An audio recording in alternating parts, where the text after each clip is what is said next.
coffee, but if you want, I could hit the vape. Make it a little easier. Adam and I are about to run it back for the second time today. I'm not used to doing the deeper dive intro. It's weird. Deeper dive is the promo code, one big word, 50% off your first month with us.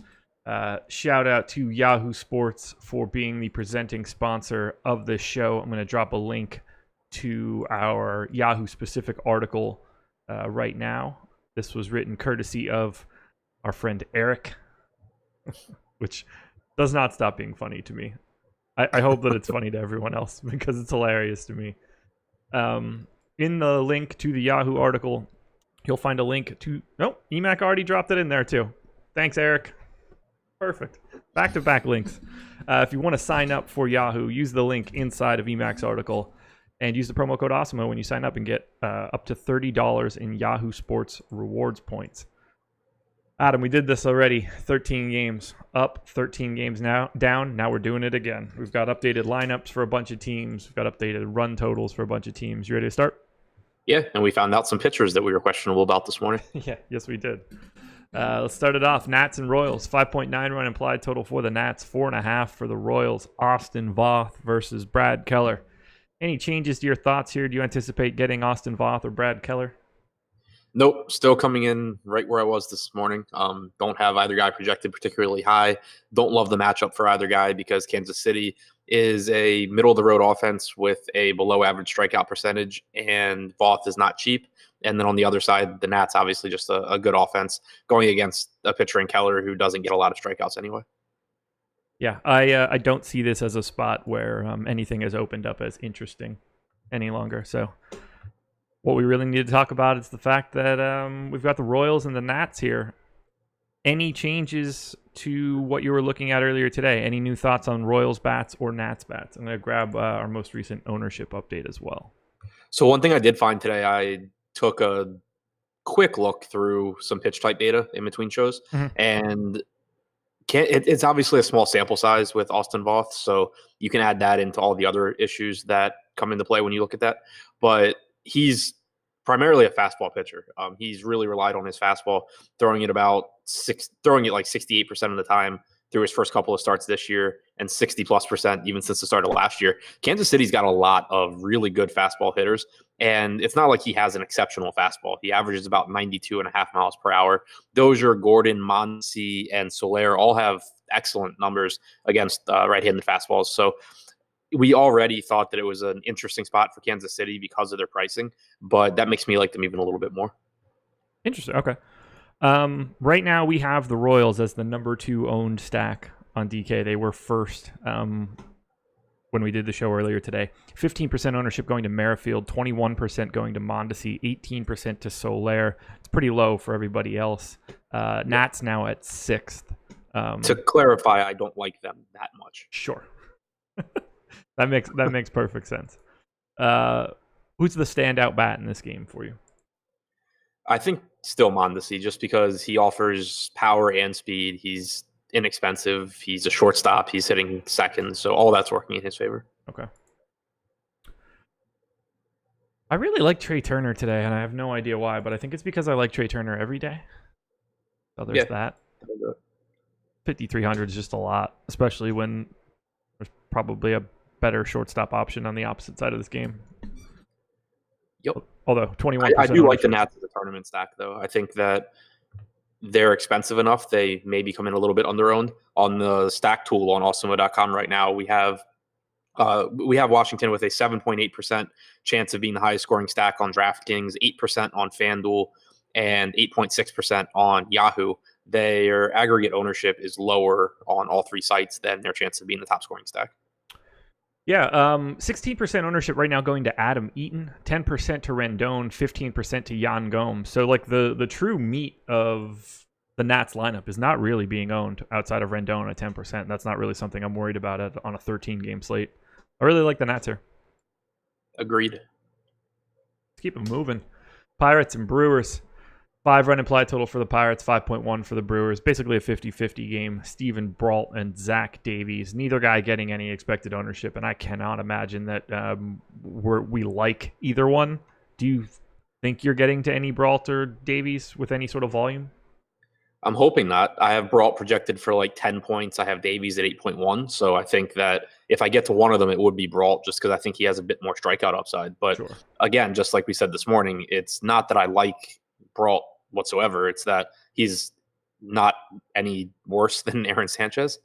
And Right. there are enough pitchers in this price range. I think it's something that we mention a lot, and it's something I definitely believe in, that it's one thing if there's like one cheap pitcher who isn't very good, but he opens a lot of stuff up roster construction wise, it's really easy for that guy to just not have a good game, and it doesn't matter what batters you got because your pitching sucked. But when there's like 4 or 5 guys that project reasonably well for their price, like in that 2x range or something, it at least gives you kind of a pool of guys that you only would need 1 or 2 of them to have a good game if you go that route with roster construction. Right.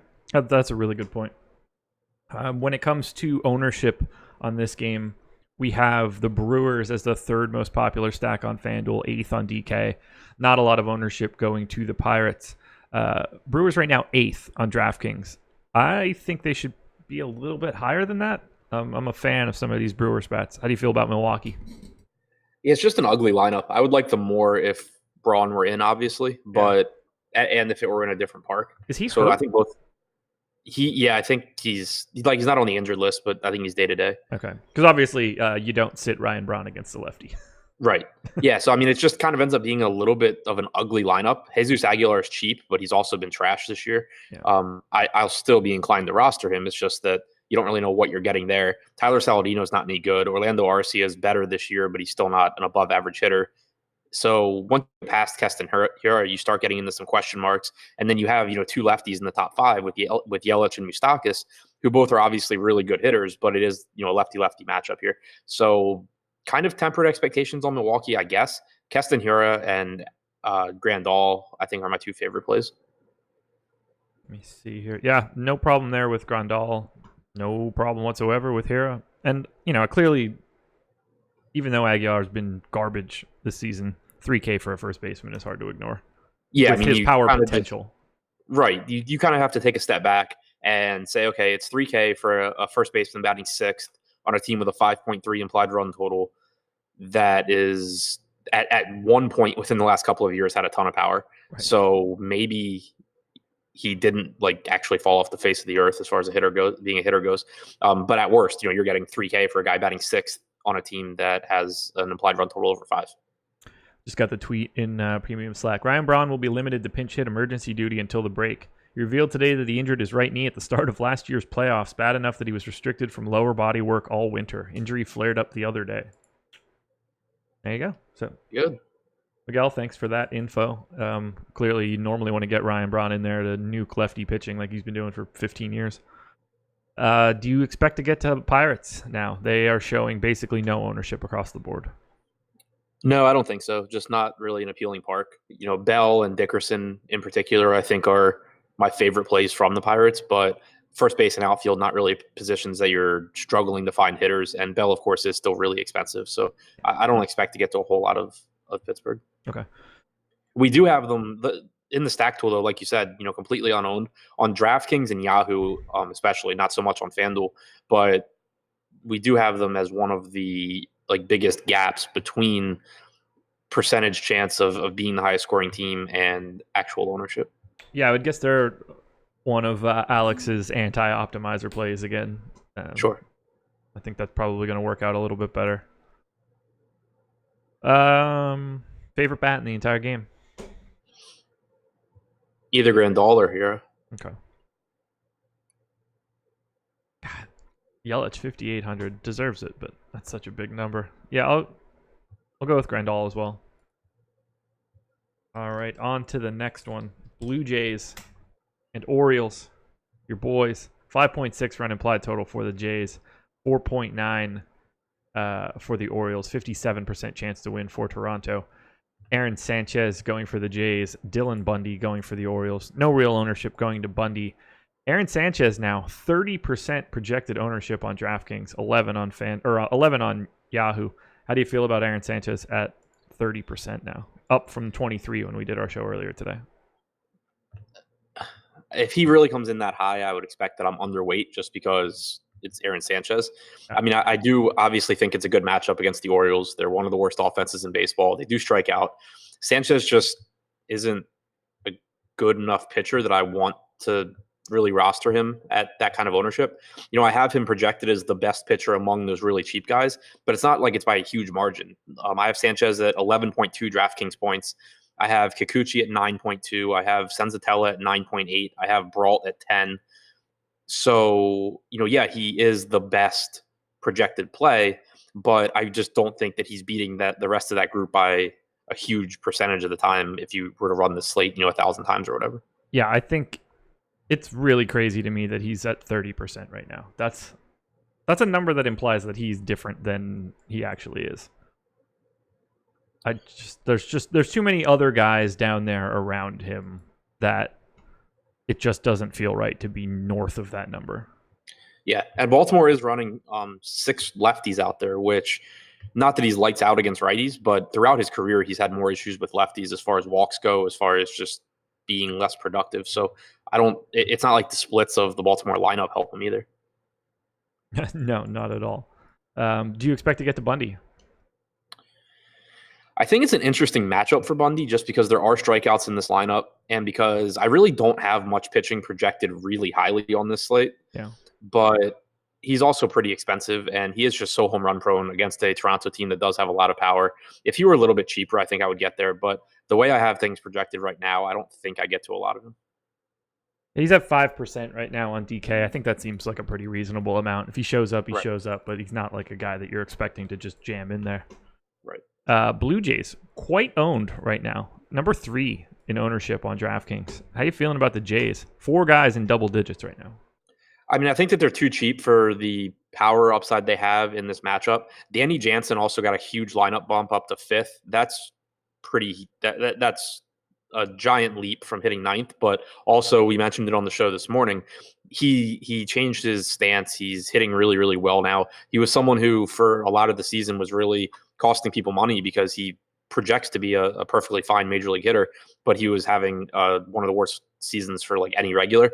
So the fact that he's hitting well recently doesn't make me like him more by itself, but the fact that he was so significantly underperforming projections before, and there's a tangible change that he's made that has coincided with him hitting really well, makes me very interested in him at only $3,000 on DraftKings, batting 5th. I think that he's certainly in play as a cash catcher option. Would probably be hard to find a better point per dollar option there. And then, other than that, though, you have power with Guerrero, you have power with Biggio. Justin Smoke, I think, is a really good play here. Even though Bundy has somehow done a pretty good job of limiting left-handed power this year, he still doesn't get strikeouts. He relies on his changeup, which has been really good, but Smoke is the best changeup hitter on the team, so he has that working in his favor. 3 through 6, I think, is just really dangerous. And then, you have Sogard at the top who puts the ball in play. You have Galvis who's okay. I think Toronto's fine. Okay. Yeah, I like them. 1% ownership right now going to Tellez, 20% to Smoke. That could just be a natural spot. If you have a Blue Jays lineup and want to get a little bit different, flip those guys. It's just really hard to not like the Blue Jays with the way that Dylan Bundy gives up home runs.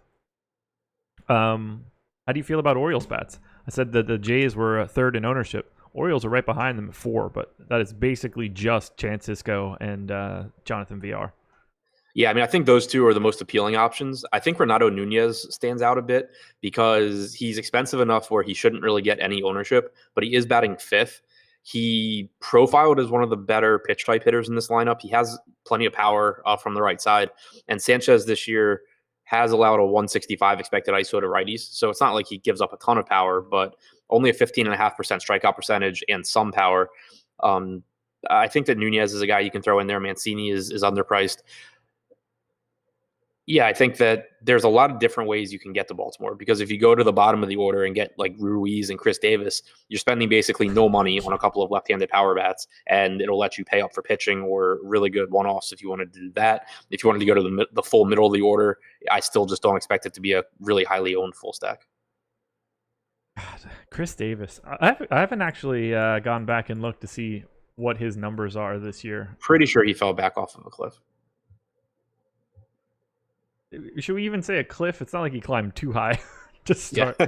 He's at 175, 260, 301 as a slash line. 49 weighted runs created plus. 3 points higher than it was last year at 46. So, yeah, baby steps. At this rate, he'll be back up to a league average hitter in like 35 years. It should be fine. Favorite bat in the entire game? Guerrero. Yeah. Hard to not beat for me. If he maintains this price under 4K, he's pretty much my favorite Blue Jay every day. Alrighty, that's it. Well, we talked about pitchers that stink and are getting a lot of ownership. Now let's go the other direction. Mets and Phillies, 5-run implied total for the Mets, 3.5 for the Phils, 65% chance to win for New York. Jake DeGrom and Vince Velasquez. No ownership right now going to Velasquez, which I think is kind of interesting. DeGrom, though, 45 on Yahoo, 27 on FanDuel, 29 on DraftKings. A little bit different than it was earlier today. I think we were up over 30 at that point. How do you feel about DeGrom? Any changes to you? We were up over 40 this morning on DeGrom on DraftKings. Yeah, I thought so. Yeah. I mean, he's still projected as my top pitcher. I don't have him. This isn't a slate where I have any pitcher like running away with it. Right. You know, like the other day, obviously it didn't work out, but I had Chris Sale at like 28 DraftKings points, and the next highest I had Bueller at 22 or 23. Yeah. That's not the case for me today. You know, I have DeGrom at like 24. I have Verlander at 22.5, and then nobody else above 20. But they're priced appropriately. So I think that it's a slate where I probably take some more risks on mid-range pitching and hope to, you know, kind of grab lightning in a bottle from one of those guys and then get the bats that I want, as opposed to prioritizing an ace pitcher in a good but not great spot and limiting myself that way. The one caveat to that is that, again, there is cheap, like very, very cheap pitching on this slate that you can go to as an SP2. So it makes it easier to get to those aces. But at the same time, that's available to everyone. And if a large percentage of Jacob deGrom lineups all have Aaron Sanchez or Yusei Kikuchi or whatever, you're still not really differentiating yourself all that much. Right. Yeah, that deGrom Aaron Sanchez pairing is probably the most popular pairing of the day, if I had to guess. Any interest in Velasquez? I don't want to say that he's popping for me because that wouldn't be the right way to describe this, but I feel like he should get a little bit more love. Now, 7,500 on DraftKings is a really tough sell. I guess I'm maybe more talking about his $30 price on Yahoo. I mean, I think the price tag's okay. I don't really like the matchup because the Mets are a pretty decent lineup. They have a lot of left-handed power. McNeil's a pretty good hitter. Cano's okay. Conforto's got power. Smith's got power. Alonso's right-handed, but just a great hitter. And then on top of that, Velasquez really heavily relies on his fastball, and this is a team full of really good fastball hitters. So I think there's a couple of things working against him. You know, on Yahoo at $30, fine, you know, if you get there, but I'm not interested on DraftKings at 7,500. Okay. Yeah, that's not super shocking to me. It's a little too expensive for him.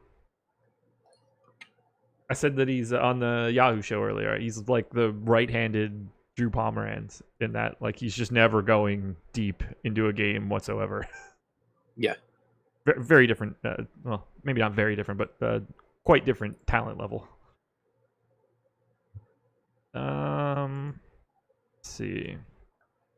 Phillies Bats not getting any ownership. That comes as no surprise whatsoever. Any changes for you there? Any Phillies you're looking to target? No, just a ton of respect for DeGrom. It's not like it's a 5-game slate where you're going to get 65% DeGrom ownership. So even if the Phillies prevent DeGrom from having a good game, they still have to be, you know, one of the top 3 or 4 scoring teams on a slate full of 26 of them. So I don't see myself getting to the Phillies.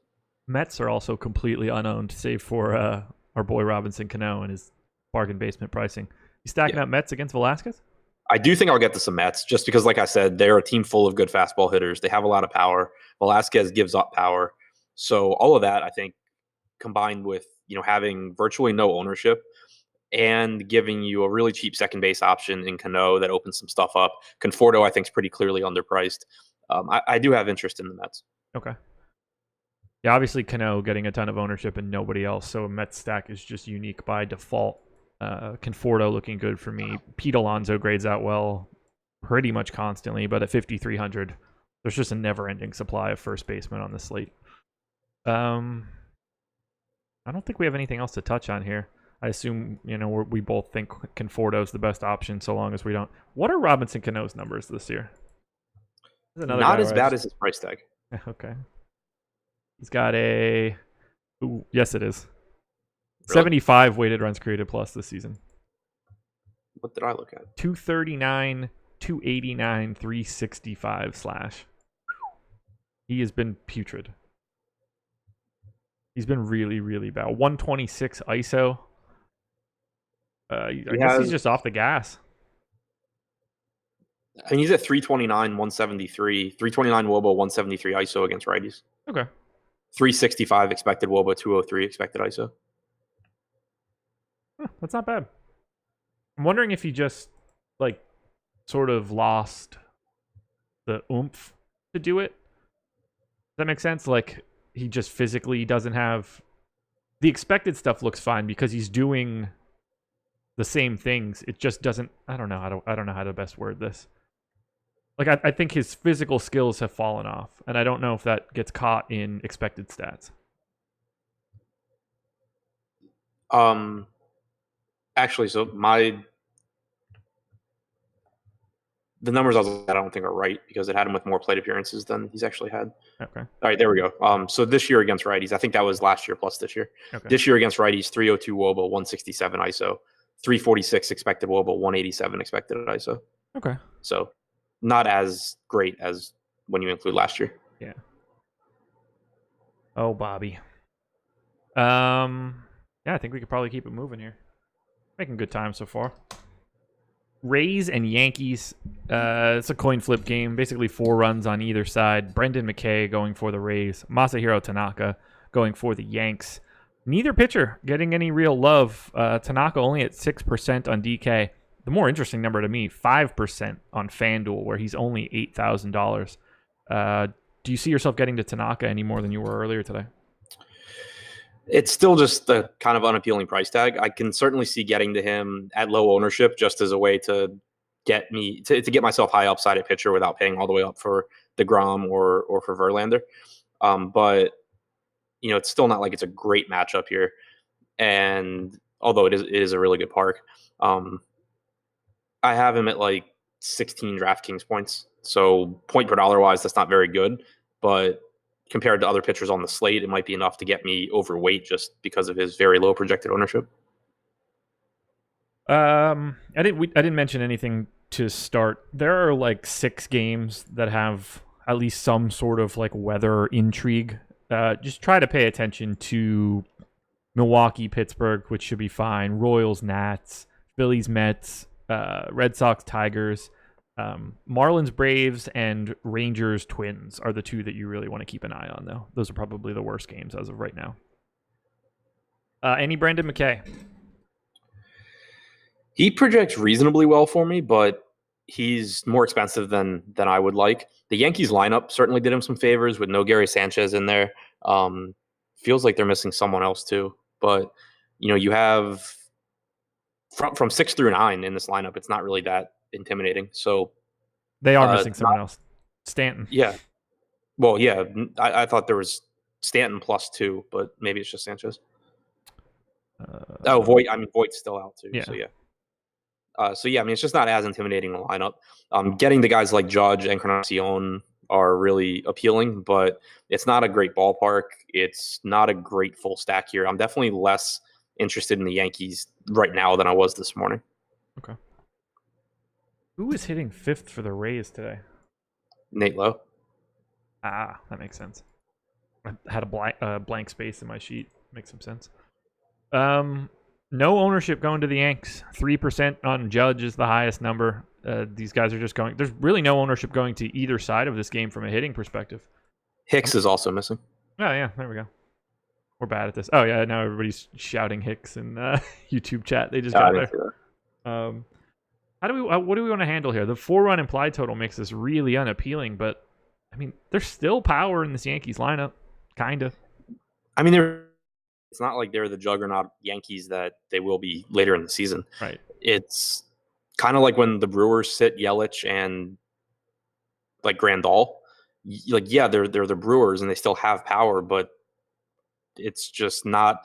There are plenty of teams on this slate that have just as much power as this Yankees lineup and that aren't playing in Tampa. Really, the biggest appeal to me for the Yankees is that while I believe Brendan McKay is good and all signs point to him being good, it's a guy making his second major league start. So there's certainly plenty of blow up potential. But I was very, very interested in the Yankees if Hicks and Sanchez have been in the lineup. But replacing them with Romine and Mike Tauchman doesn't really do it for me. No, you're not a Tauchman guy? I'm not. No, the bottom of this lineup does look kind of gross. Can't lie. Any Rays bats standing out for you? Austin Meadows at $8 on Yahoo is fun.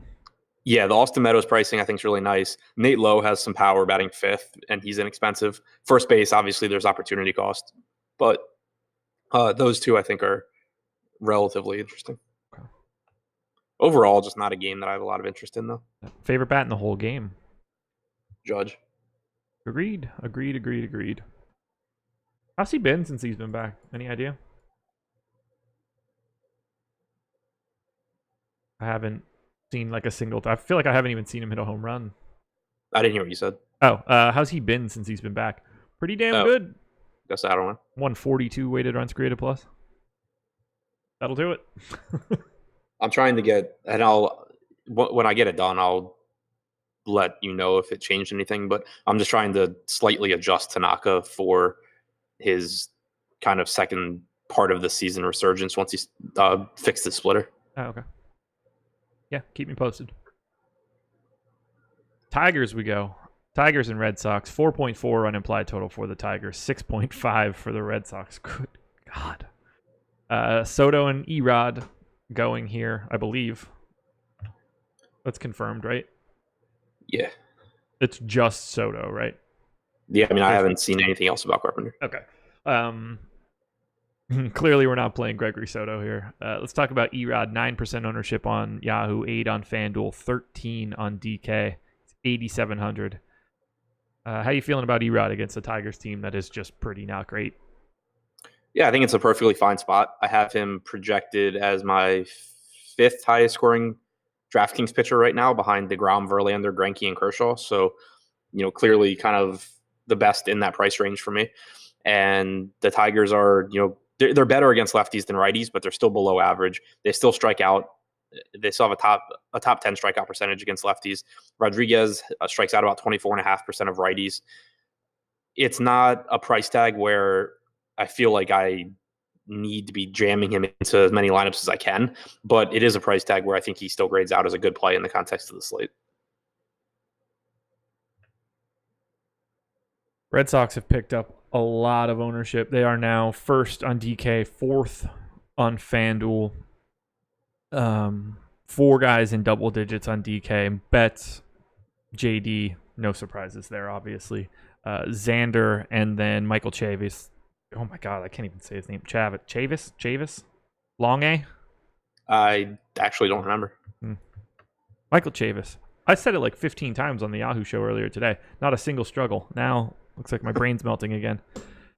I mean, this is the premier offensive spot for today's slate, correct? Yeah, and it stands out on the stack tool as well. We, like you said, we have them as the highest projected stack, but we also have them as the highest difference between top stack percentage and aggregate ownership. So even though on DraftKings we have them projected for 9.7% aggregate ownership, we also have them projected for a 15.1% chance to be the top stack.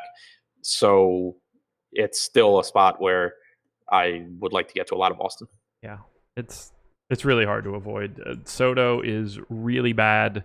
Soto's like the pitching version of their offense. Yeah. So just roster everybody from Boston. I mean, I guess if you want to be a little lighter on old Sandy, not the best, but I mean, I still want him as a catcher in some of these lineups. Actually, you don't even need him. Christian Vasquez. Probably wouldn't get to too much Sandy. Yeah. Anybody other than Castellanos? Nope. I feel like I could do this show in your voice. You could probably do this opposite side. You'd be like, I really like Candelario. Right. If only Candelario were leading off. Exactly. Now we're on the same page. Thank God that other dude is broadcasting today. I think you mean me, and I think you mean you like me more than Laffy, so I agree. Braves and Marlins. 5.7 run implied total for the Braves, 4.3 for the Marlins. Julio Teheran going for Atlanta. Jordan Yamamoto going for the Marlins. No ownership going to Yamamoto. Teheran 15% on Yahoo, 7 on FanDuel, 22 on DK. He's just too cheap to face the Marlins today, and I think that ownership that he has makes perfect sense. What do you think? Yeah, I agree. It's just a really cheap price tag. He's not a good pitcher. He has like a 20.5% strikeout percentage. The Marlins are a really bad offense. Like you said, there are weather concerns in this game as well. It's one of the spots that I'm probably paying the closest attention to, because as far as ownership goes, because I hate rostering a chalky Teheran, but right now, if he's going to come in at like 22 to 25%, that seems perfectly fine for me on DraftKings at that price tag. I have him projected for 15 DraftKings points, which obviously is a really good value. And that's not enough ownership to really deter me. And I think there's a good chance this happens, the final ownership projection, Aaron Sanchez goes from like 30% to 12%, and then Teheran goes from like 22 to 35. I start to become less interested in Teheran. Yeah, absolutely. Absolutely. Yeah, if he got up into the 30s, that would start to get kind of scary. Any love for a Braves stack? They're currently 10th in ownership. Donaldson and Acuna in double digits right now. Yeah, I like the Braves here because I don't buy into Yamamoto. He was a decent pitcher at Double-A who never pitched at Triple-A, and then came up and had 3 good starts to begin his major league career, but there was nothing to suggest that those starts were sustainable. They were better than he did it at Double-A. He was leaving basically everyone on base. He had just everything working in his favor. Now you get this Atlanta team outside of Miami with a ton of really good hitters in the lineup. They all have power. Donaldson in particular stands out as my favorite bat, especially because of price. But then you also get Acuna and Freeman. The only thing missing here is that you have no Dansby Swanson. Yeah, I'm glad that he's picked it up. It's nice to see Albies back up in the 2-hole after hitting at the ass end of the order for like the past month and a half. It's nice to see what? Albies back up in the 2-hole, hitting hitting behind Acuna. Like the worst hitter on the team. What'd you say? I said, I guess he's the worst hitter on the team. Sure. I don't know. I just like the Acuna Albies like combo at the top because they're two like young guys that like each other. I don't know. Fun. Yeah, no, I mean, I think Albies will be like, I think he's a good player, but like offensively, I would rather that be like Austin Riley or something. Oh yeah, I'm not saying that I think this is better for like their chances of winning. I just like that duo at the top. I say this wearing a Braves hat. Yeah, okay. And I say this because, oh god, I'm not even gonna remember where it came from or who the sub was. Thank you to the sub that hooked me up with the sweet Acuna Albies hoodie. Sick. I wish I could wear it right now, but it's 105 degrees. So I got Tanaka adjusted, and now I'm more comfortable with where he is now. I got him up to about 18 DraftKings points. Okay. It's not a number where I'm looking at it going like, man, if I'm wrong, it's going to ruin my night. But I just really felt like I should get to Tanaka on this slate because of his upside. And at 15, I didn't think I was going to get there. But just kind of accounting for how much better he's been lately, I got him a little bit higher. Okay. Yeah, I think he's in a good. I mean, circling back to it, I think it's a really good spot on FanDuel. That would be the place that I'd be trying to get him with some sort of gusto at least. Let's see. Any Marlins bats at all? Nope. Okay. Didn't know if there was a hedge stack coming on the opposite side of Teheran. No. Okay. Keeping it going. Perfect time for everybody to hit that like button. It's super, super helpful for us to get those likes, if you like the show at least. I don't want to force you guys to do anything you don't want to do. But subscribe to the channel so that you can get alerts when we go live. That is very helpful for you. I promise that it is. To the Astros we go. Astros and Angels, 5.4 run implied total for the Stros, 3.6 for the Angels. It's Justin Verlander going for Houston. Felix Pena looking to be the long man for the Angels. Verlander, 20% ownership on Yahoo, 12 on FanDuel, 16 on DK. You think you're going to be paying all the way up for Justin Verlander today? Probably not for a lot. I mean, like I said, I'm projected a little bit behind DeGrom. And if there's going to be a big ownership difference between DeGrom and Verlander, I'm interested in getting to Verlander in some lineups that, otherwise would be DeGrom, but it's not a great matchup. The Angels don't strike out a lot. He's not priced down for the lack of strikeouts. Yeah, I mean, it's just kind of, if I'm stacking cheap teams, I don't mind getting the Verlander, obviously, but he's not a huge priority for me on this slate.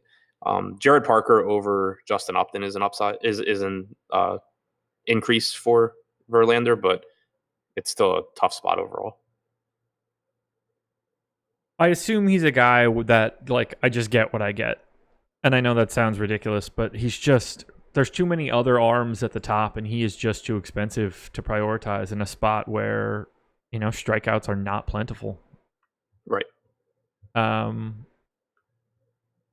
the other side, Felix Pena, anything at all? No, nothing. We just don't have a good idea of exactly how deep he can go. It's obviously a tough matchup against the Astros as well. Speaking of the Astros, number 5 in ownership on DraftKings. Hard not to want to roster them here just because of their talent level.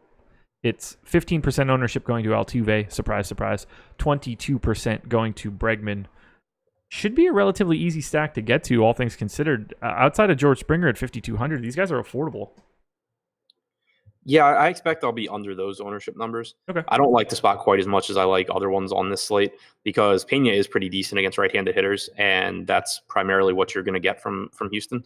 I do still really like Jordan Alvarez batting 5th, but overall you're getting 6 righties in this lineup. They are good righties, and I don't think it's that, like, it's not that they're bad plays or anything like that. It's just that I expect that I'll be below the field. Sorry, doing a little tech support right now. Getting tagged in by 1-800-EDDIE. Alvarez is the one guy that I'll be prioritizing from Houston in particular. Yeah, hard not to. That guy's just got light tower power in the middle of this order. You have to expect that some sort of combo of Springer, Altuve, Bregman, or Brantley are getting on in front of him. Some sort of regularity. Yeah, I'm a big fan of Alvarez here. Angels Bats against Verlander. Are you targeting anyone? 5K Mike Trout's kind of appealing in tournaments, but I doubt that I get to a ton there. We talked about it this morning that you're really looking for right-handed power against Verlander. No Justin Upton in the lineup. So basically you have Mike Trout. Yeah. Trout, 6% ownership in our original projections. It seems about right. I like Trout as much as the next guy, but I don't need to target him against Justin Verlander too much. 6% feels about good. Although you mentioned Verlander's given up a lot of right-handed power, right? Was that the Verlander discussion? Yeah, he's given up a lot of power in general, but his numbers against lefties, in addition to having much higher strikeout percentage against lefties, his expected numbers against lefties are nowhere near as bad as his actual. Like, he's allowed a 189 ISO to lefties, but his expected ISO is 134. Against righties, though, he's allowed a 224 ISO with a 230 expected ISO. So it just seems that to this point in the season, the power that Verlander has allowed to righties has actually been pretty legitimate. I'm anxious to see how many more home runs he gives up. Will he take the lead? We shall find out today. I assume someone takes him deep, and he's the solo leader by the end of the day. Wow, we are flying through this. 1, 2, 3, 4, 5 games to go. Is that right? Yeah, and we have 30 minutes. Turns out we could have started at 5. Yeah, so I guess it makes sense since you and I just kind of already know our thoughts on everything. Yeah, well, I guess I don't want to say we can slow it down, but we've got some time to expound on some things, like Twins and Rangers.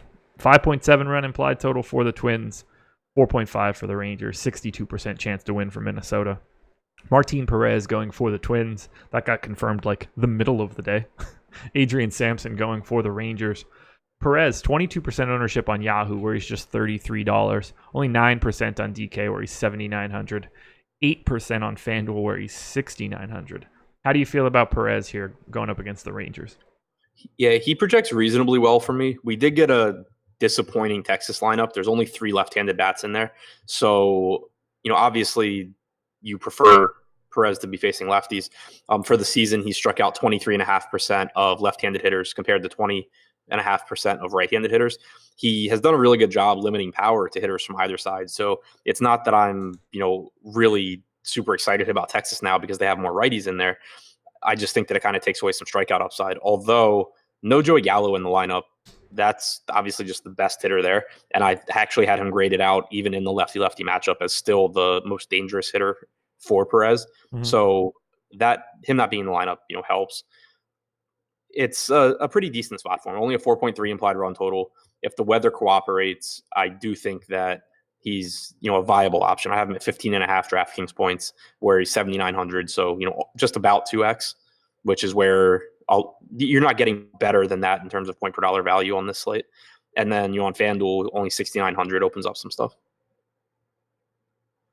22% on Yahoo. That's a big number. What's his price there? $33. Yeah, I mean, I think I'd rather roster Perez than Velasquez. Same. I have Perez a 1.5 ahead of him. So yeah, that works. No way we're rostering Adrian Sampson here. So let's talk about bats. No ownership really going to the Rangers. Quite a bit going to the Twins. How do you feel about the Twins here? Nelson Cruz in particular, I absolutely love. Sampson, did make some improvements as the year has gone on, but he's continued to have some issues with right-handed power. Cruz obviously has plenty of it, so I like him a lot. Garver, I think, is an interesting tournament play. He's clearly nowhere near the optimal catcher play, but he is batting cleanup here on a team with a near 6 implied run total, and it's the anti-optimizer spot where Garver's just not going to get into lineups unless you're stacking the Twins. So I think he's interesting. And then you get, nice value with Marwin Gonzalez, CJ Cron. So I certainly can see it being, pretty easy to get to certain parts of the Twins lineup and also pretty easy to be contrarian within a Twin stack. So I do like that. Yeah, 5,300 for Mitch Garver. What a world, man. What a world. Who's more overpriced? 5,300. Who's more overpriced for a DFS tournament? Mitch Garver at 5,300 or Arias at 3,700?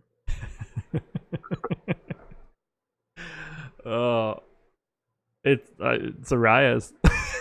I think, which is craziness.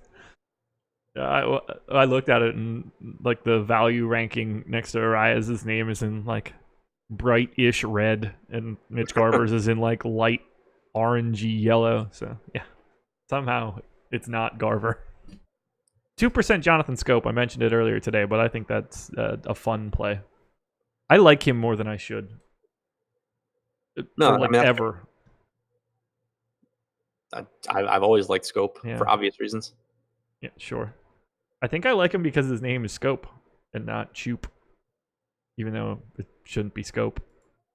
Best killing the analysis on this one. I mean, he's got... My sister likes the Steelers because of their jerseys. You guys would probably get along. Oh, perfect. What's her name? No, I'm kidding.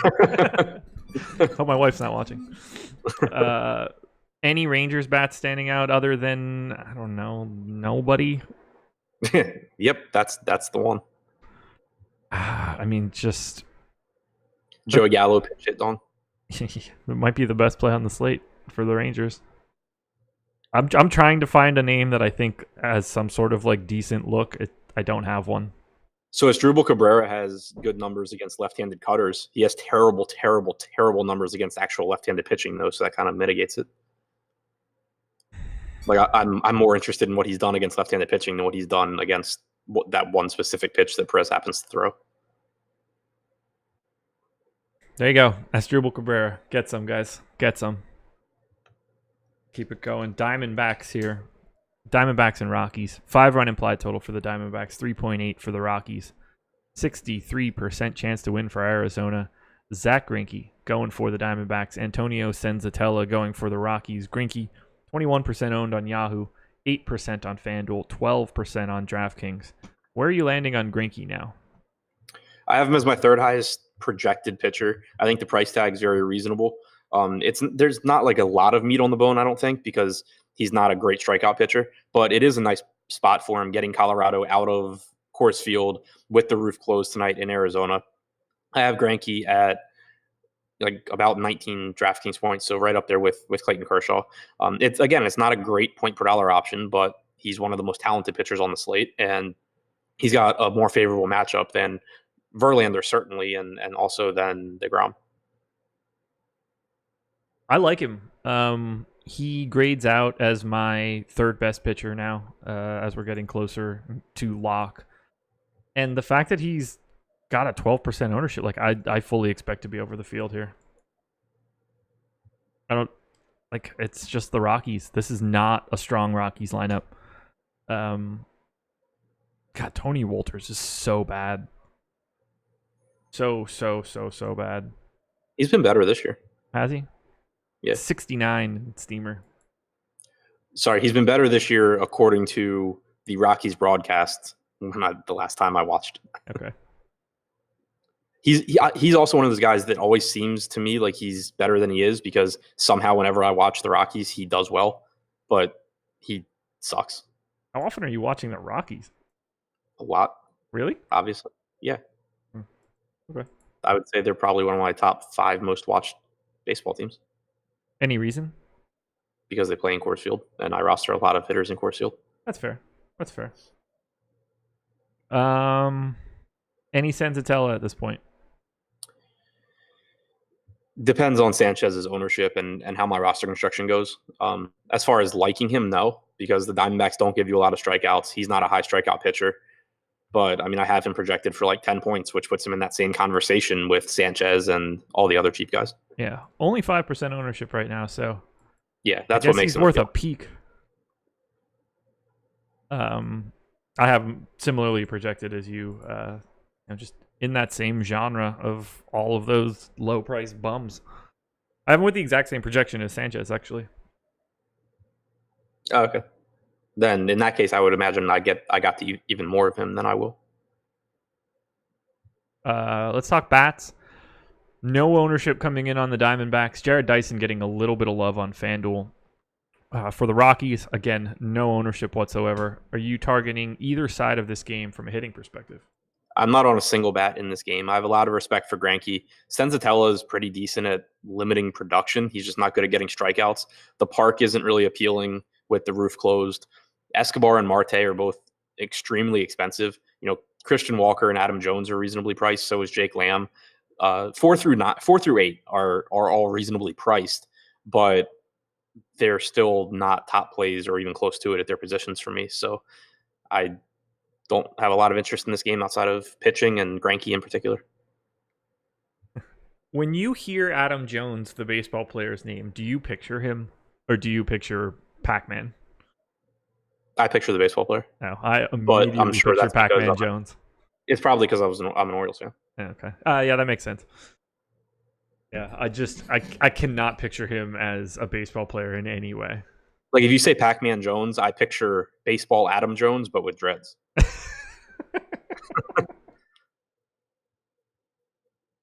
Oh man, what a guy, Pac-Man Jones. Remember when baseball Adam Jones couldn't get into Toronto because they denied his visa because of Pac-Man?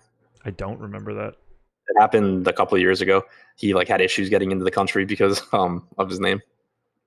You would think that you could figure that out in 5 seconds, I mean, he got I don't think he missed a game or anything, sure, but he got held up at customs or whatever. Like, yo, dude, just you know what Google is? Type that shit into your phone, man. Google both of us. You'll pretty quickly see which one's which. He has a distinct look, or at least he did. I don't know if he still looks as crazy as he used to. Do you know? I have no idea. I have not seen a lot of Pac-Man Jones in my life lately. Wow. If you type Pac-Man Jones and Google gives you all of those autocomplete things. Yeah. Pac-Man Jones' wife is 1. Pac-Man Jones' garbage is 2nd. Did he have he called Terrell Pryor garbage. Oh, okay. I'll have to watch that. Apparently it's good, and I don't remember it at all. But yeah, I don't remember it. I wonder. Actually, no. I do kind of remember it. This was 2016. Since we have time, I don't mind looking this up. Oh, that's all he said. Terrell Pryor is garbage. He told the media that he would only answer questions about Pryor, with many of his answers simply consisting of the word garbage.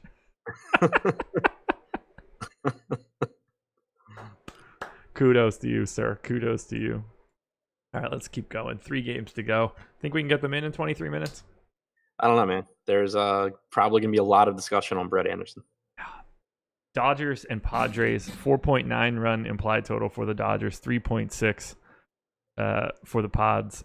Clayton Kershaw going for LA. Eric Lauer going for San Diego. Kershaw, 25% ownership on Yahoo, 12 on FanDuel, 14 on DK.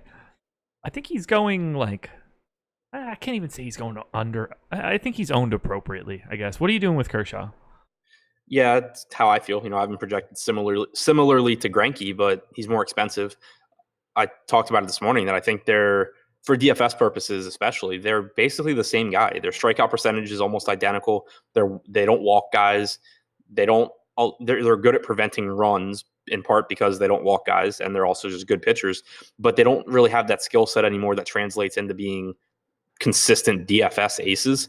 And Kershaw still just kind of gets that Clayton Kershaw treatment, which I don't even think is like a bad thing, because I think if you put Kershaw at like 9,700 on DraftKings, he would just have monstrous ownership. Yeah. But with the way that he is currently, I just don't really find myself paying that price tag all that much. The thing about this slate, though, is that it's not like there's a ton of opportunity cost at the top. If you pay 10-7 for Kershaw, it's not like you're looking at an 11-5 Sale or Cole in a good matchup or something like that, or or Verlander in a good matchup, and saying, man, I just need to find that money for him. So that helps to get the Kershaw here, but I still don't really think I'll get that much. Now, I get it. It's really hard to want to go there with Greinke's price tag today. Right. That's really just, that $1,000 is massive. I mean, DeGrom is only 600 more on DraftKings. Right. And there's that. Yeah. Both directions. Like, I prefer going both directions over Kershaw. That doesn't necessarily mean that I think Kershaw is like bad. It's just, once you become the third priority in that little tier, you just end up not coming up a lot. Right. Pac-Man Jones gave me $10 for a 75-cent cigar at a pool party, then advised me that his friends had access to weight. Fair enough. Fair enough. What a guy. Did I ever tell you about what my buddy uses as a trophy for their fantasy football league? I don't think so. They have a signed Pac-Man Jones football that gets passed around as like the winner's prize. I would love to have that thing like sitting on my like mantle. Yeah, that's cool. Any Eric Lauer for you? $29 on Yahoo. That price tag's kind of appealing. He's just a completely like middle of the road pitcher. Not a lot of good strikeout stuff. Tough matchup here against the Dodgers. I'm not really interested in him. Yeah. I have some intrigue in that $29 price tag. Yeah. Like I would just because of the sea of lefties. They don't have that today, though. They only have 3 lefties in there. Well, 3 lefties plus Kershaw. Oh, did the lineup come out since we've been on the show? Chris Taylor, Alex Verdugo, Justin Turner, Cody Bellinger, Max Muncy, Mckay, Kyle Garlick, Austin Barnes, Kershaw. That'll do it. Never mind. Ignore me. Yeah. I didn't know we had a lineup since we started the show. 3 lefties, and one of those lefties is like the second best hitter in baseball. So it was 5 plus Kershaw right in the opening lineup, and that's what I was still looking at. So I was going to say, like, that looks, I don't know, I guess like kind of tasty for Lauer, but now less tasty. Let's talk Dodgers bats. Does that lineup do anything for you compared to what we had earlier today? Yeah, it makes me like it a little bit more because not only is it more right-handed heavy, but just the way that it's constructed. We'd already mentioned that it was really cheap for the amount of talent that you get, but I just like, Chris Taylor's leading off at 3,900 on DraftKings. He has shortstop and outfield eligibility. Yeah. Turner's inexpensive, batting third. Bellinger, his price tag's down, and he's just a monster overall. Muncy hits lefties fine. Mckay is, still in the top 6. He got moved out of the one hole finally. But I just think the way it's constructed is pretty nice. I don't have a ton of pinch hit risk for guys in the top 6. I think there's a good chance that like Kyle Garlick ends up getting pinch hit for. But it's pretty unlikely, I think, that anyone in the top 6 does. So I do like the Dodgers lineup here. I was trying to think of a really good like garlic joke. I had nothing. Today's not that day for me. There's got to be something. Hold the garlic. I don't know. I got nothing. Padres bats. So we talked a little bit about the power in the middle of their order. These guys are still going unowned. Machado, Renfroe, Reyes, Kinsler. It's really cheap and easy to get to a lot of right-handed power for these Padres. Is that a spot you want to go against Clayton Kershaw here? Right-handed power doesn't really play up that well in LA. It's more of a lefty power spot. What do we do with guys like Machado, Renfroe, Reyes? So I don't know how much I'll end up getting to. I haven't crunched yet, but I still stand by what I'd said this morning, where if you're building a lineup and you get the stack that you want, you get, whatever pitching you want, and then you have, 3,800 to 4,300 left over at, different positions, there's a really good chance that the highest raw upside, raw ISO hitter that you're going to find is on the Padres, especially with Reyes at 3,900. Renfroe's got monstrous power. Machado is obviously just a really good hitter who's underpriced and gives you multi-position eligibility. So I don't think it's going to be, I got 20% Franmil Reyes or something. But that middle of the order is a spot that I'm targeting for the Padres. Who do you prefer most out of that group? Reyes. Okay. I think Machado's the better overall hitter at this point, but I think Reyes just has more power. You like Reyes more than Renfroe? Yeah. $100 gap? That was actually a pitch type distinction for me. Okay. Kershaw, I'll pull it up since we have time, but yeah. I think we can get to it. What did you say? I think we can get to it. Yeah. So this is the kind of spot where I actually do think that pitch type data can be useful. You have basically Renfroe and Reyes. They both have great power numbers. They both are basically the same price, same position. If I were hand building a lineup and I was trying to decide between them, you look at this year, Clayton Kershaw's thrown his slider 39% of the time. They're right-handed hitters. Since the start of last year, Reyes has a 477 expected WOBA and a 350 expected ISO against left-handed sliders. Renfroe's at 290 and 115. So, and they both have really high swinging strike percentages. So you're basically just getting two guys that are very, very similar. One in a small sample just has shown more of a propensity to hit this one particular pitch well that Kershaw relies on. So because I think they're really similar, why wouldn't I give the edge to Reyes? That makes sense. I think I like the Padres way more than I should. I do have them ranked as my 12th stack, which if their ownership holds at basically nothing where they're at, which is basically they're like 25th, it's going to be one of the bigger gaps. I might actually have to look into them a little bit more. Andrew mocked. Garlic going to crush one off a Lauer and yell bam like Emerald tonight. Yeah, I'm glad I didn't have that one. Emac says good one. So yeah, I feel a little bit better about it. I feel pretty good there. Reyes homered to left and doubled to right against Kershaw. Reyes is safe with upside. I don't know about safe, but he's certainly got the upside piece. No hitter's safe, but Reyes does have upside. Yeah, I wouldn't even call Trout safe. And he's the only option if you want to try to get one. Mariners and A's. 4.6 run implied total for the Mariners. 5.4 for the A's. Yusei Kikuchi going for Seattle. Brett Anderson going for the A's. No ownership going to Brett Anderson.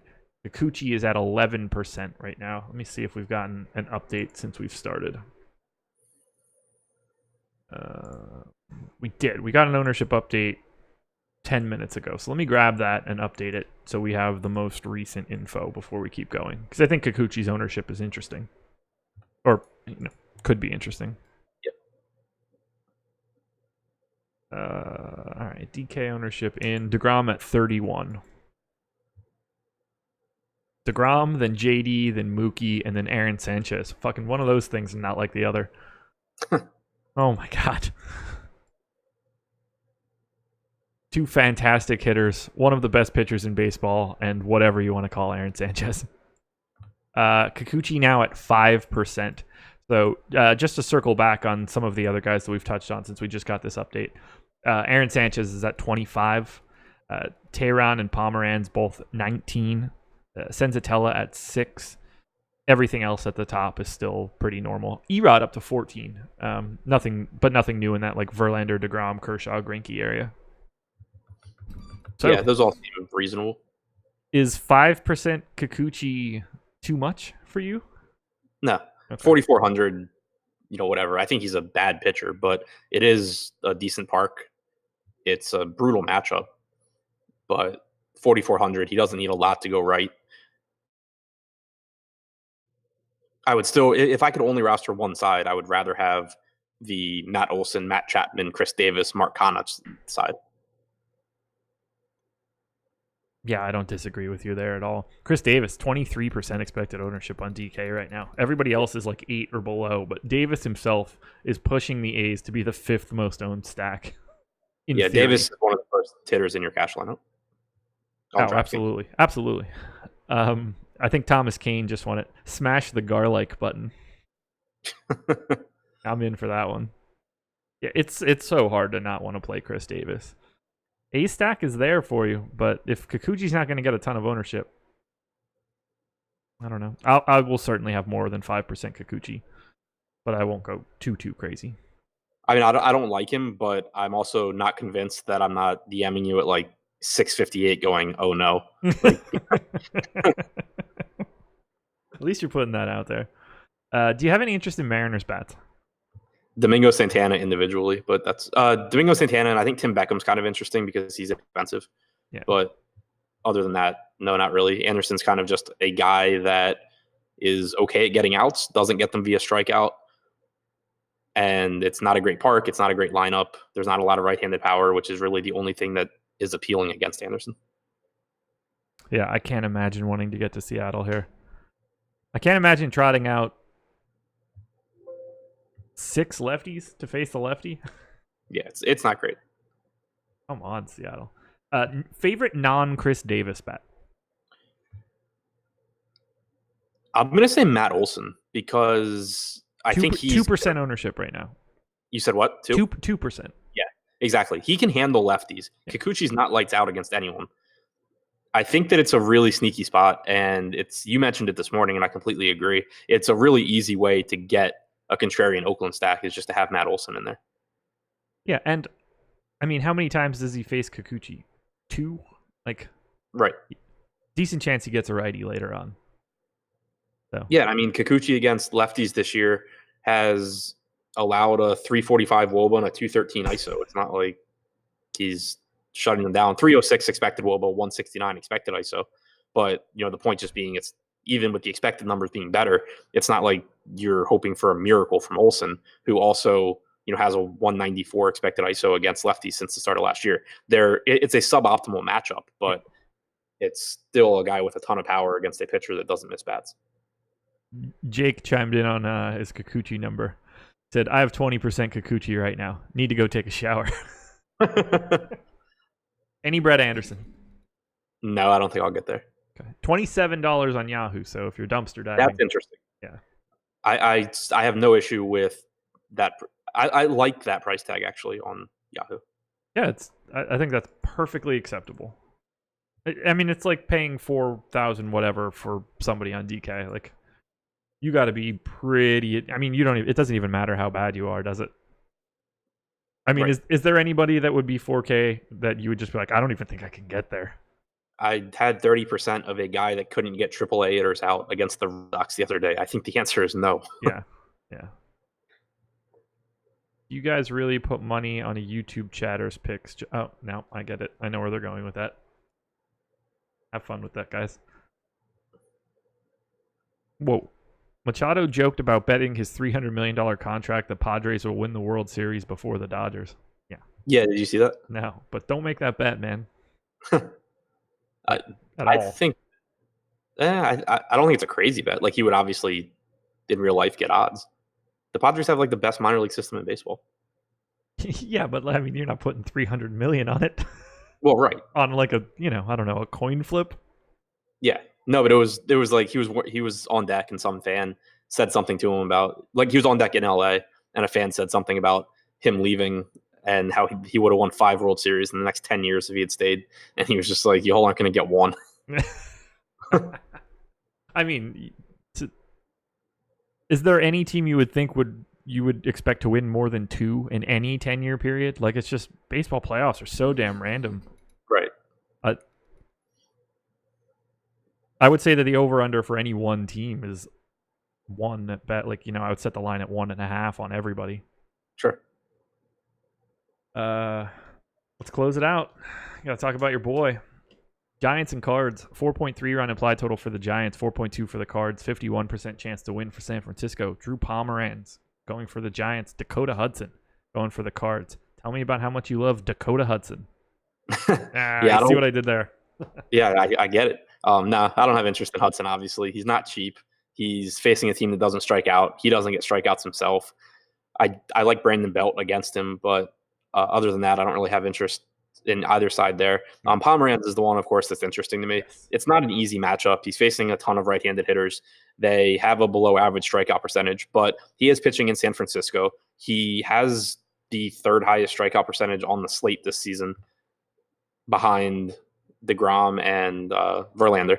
So you're getting, kind of sneaky upside in that department. The issue, of course, is that he's really inefficient. He hasn't thrown more than 5 innings in a start since April, and that's despite throwing between 90 and 100 pitches in each of his last 5. So it's not a pitch count thing. It's just he walks a lot of guys and strikes out a lot of guys issue.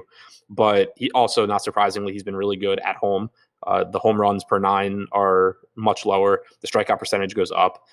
It's not a matchup where I have a ton of confidence, but I just think he's a better pitcher than Teheran is. He's got the worst matchup. He's got a better park. So kind of splitting that ownership or getting a little bit more Pomeranz is probably where I'll end up at.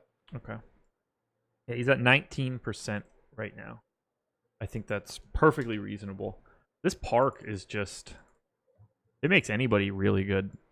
It's hard to not like a pitcher in San Francisco. Yeah, because it kind of makes it so it's one of the only spots left where if balls are put in play, they're still likely not to do damage against you. 83 park factor to left-handed home run hitters. That's just... What is it to righties? I know it's better for righties. 88. Yeah. So even still, I mean, they could both be 88, and it would still be an incredible pitcher's park. Right. No ownership at all, really, going to the Bats. We're getting like a trickle to the Cardinals, and that's basically because no one's more expensive than $3,800. What a cheap lineup. Yeah, it is very cheap. Jose Martinez, DeYoung, Goldschmidt, Tyler O'Neill, 36, 38, 36, 36. I mean, that's like sneaky decent, I guess. Yeah, I mean, they're inexpensive. It's just I don't really see getting to this park all that much. No, I mean, with however many games we have north of 5 runs, it seems difficult for me to want to prioritize any sort of volume on a game with a Cardinals have a 4.2 run implied total in the most extreme pitcher's park on the entire slate. Right. Well, look at us. 13 up, 13 down in an hour and 8 minutes, and we probably could have did it in 55 minutes, but I started talking about random stuff like garlic jokes. Hit the like button. Promo code is Deeper Dive. You can get 50% off your first month with us. Shout out to Yahoo. I'm going to drop the link in chat again. If you're looking to sign up at Yahoo, feel free to use the link that is provided in Emac's article. We've got Fast Eddie Fear and Rinpack on live right now talking NBA Summer League. So if you're interested in playing NBA Summer League DFS, we have a package just specifically for Summer League. That show is locked down. It is not available to the public. So if you want to get some subscriber-only content, you could sign up for the Summer League package. Where in the world is that Yahoo article? Nope, it's not July 4th. Yahoo, gotcha. There we go. Link is posted. If you sign up in that, using the link inside the article, Awesemo the promo code up to $30 in Yahoo Sports rewards points. Adam, top stacks, go. Oh man, you caught me off guard. We got to keep you on your toes. Boston, obviously. Yeah.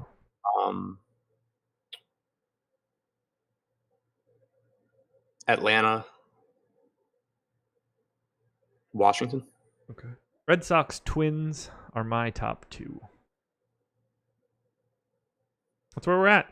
Hit the like button on your way out the door. Subscribe to the channel so that you can get notified when we go live. Coming up directly after this, Jake Hari, Chris Randone, live before lock. These guys will keep you up to date on all the new lineups that come out, any weather issues that are popping up. If you're not following at Awesemo Weather on Twitter, I don't know what you're doing.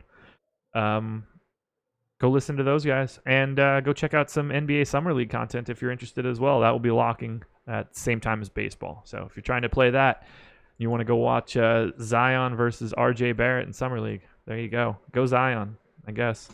Knicks, highest odds to win Summer League. They got to win something. At least they're going to win something. Yeah, I'm sure they'll still blow it. Yeah. Hang that banner in MSG, baby.